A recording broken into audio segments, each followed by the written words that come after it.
4029 News on the Record. Arkansas responding after the Supreme Court decision on the Dobbs case overturning Roe v. Wade. The justices giving the states the power to regulate abortion in each individual state. The natural states trigger law signed, implementing one of the strictest anti-abortion legislation in the entire country. A near total ban, except under one condition. Women can only get abortions in the state of Arkansas if the pregnancy is threatening the life of the mother in a medical emergency. The reversal of Roe v. Wade and strict legislation prompting response from both pro-life and pro-choice constituents. This is 4029 News on the Record. Thank you so much for joining us for our weekly program, 4029 News on the Record. I'm Yuna Lee. This week, we're sitting down with a Democrat and Republican in the Arkansas General Assembly about Arkansas's role in the abortion debate. Representative Nicole Clowney is joining us now. She is a Democrat and pro-choice. And Representative, you recently wrote a op-ed about the Dobbs decision from the Supreme Court, Arkansas's anti-abortion laws, and you point out three top concerns that you have as a lawmaker. Talk to us through all three of them, starting with the first top concern that you have. Sure, thank you. So the first concern that I have, and I want to be really clear before I talk about any of these are concerns that I have for sure, but they are also concerns that I have heard about from a lot of people across the state, and importantly, a lot of people that agreed with the Dobbs decision. So Arkansas law is very different from whether one is pro-life or not. And so I want to be very clear about that before I start talking about the exceptions. A lot of these concerns come from folks who do identify as pro-life. So the first exception that doesn't exist in Arkansas's law that there are a lot of concerns about is rape or incest. There is no exception in our law for rape or incest, which means that if a little girl is raped by her coach or her uncle, she would be forced under Arkansas law to carry that baby to term in her maybe very tiny body. That's a big concern for me and other lawmakers as well as people across the state.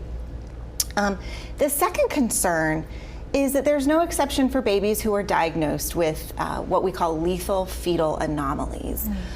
This means that if a baby is diagnosed in the womb with a condition that makes that baby certain to die at birth, there's no option for the mother to choose to terminate that pregnancy.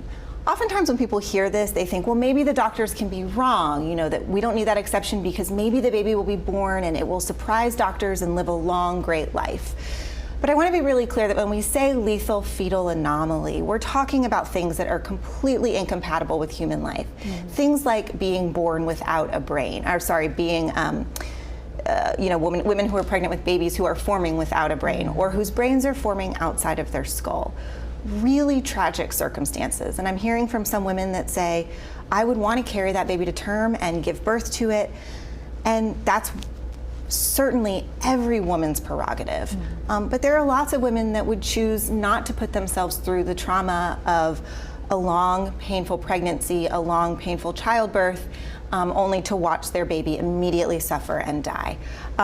Women who would like to choose to terminate a pregnancy to avoid that should have that choice as well. My heart breaks for every woman who has to deal with a loss that way. And that doesn't fall into the health of the mother. But that does not fall into the health of the mother. And so that leads me to the third point, which is health of the mother. So in Arkansas, there is one circumstance, under current Arkansas law, there is one circumstance under which women can have an abortion. That is to save the life of the mother in a medical emergency. So importantly, it doesn't have to do with protecting the health of the mother, the future fertility of the mother, any of those things. Those concerns would not be enough to legalize an abortion. The only circumstance where abortions are legal is to save the life of a mother in a medical emergency. While that may sound reasonable in theory to some, it's very, very hard to determine when the life of the mother is at risk. It's not as if 1 minute the life of the mother is fine and the next minute it needs saved. These are things that happen often very, very quickly, but sometimes we have warnings. So for instance, I'm thinking about mothers that have things like a risk of a uterine rupture. They could have a doctor telling them, this is probably more likely than not not going to happen. You will probably be fine, but if it happens, you will die. These are real risks that come along in pregnancy, and it's very, very unclear under Arkansas law what would count as being done to save the life of the mother in a medical emergency. So what do we need to do? You as a lawmaker, what are your plans for the next legislative session? Well, I think that in the immediate term, we need to deal with working some of those exceptions in there. Again, from what I am hearing, a huge percentage of Arkansans want them and are very concerned that they're not there. That's step one, is to fix the bill in front of us. Again, I am, as you said, I am a pro-choice legislator. I will always long-term fight for women's right to choose in many, many situations, but I'm also a realist, and I'm really interested in hearing right now from Arkansans who are pro-life, hearing what they see as problematic with this bill, because I think those are the places that we can actually relieve some suffering and see some movement in the very short term. So that's, I think, our first step. I also think that there is so much work to be done when it comes to taking care of women both before, during, and after pregnancy.